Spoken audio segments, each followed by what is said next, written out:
Install Android 12 on Xperia XZ1 via LineageOS 19. Please check the description for important notes and all the download links. First, download ROM and GApps packages, then transfer the downloaded files to the phone storage. Link is in the description below. Step 2. Boot your device into TWRP recovery. Once in TWRP, click on Wipe, Advanced Wipe, and select the check boxes, as shown in the image, excluding internal storage. Step 4. Swipe the button to wipe the device. Step 5. Go back to the recovery main screen, and tap on the Install button. Step 6. Navigate to the storage, and select the ROM zip file. Step 7. Finally, swipe the button on the screen, to install ROM file.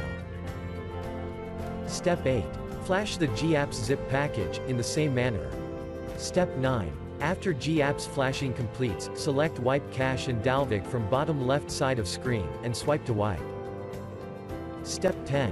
When the flashing process is complete, hit Reboot System. That's it, you have successfully installed the ROM on your device.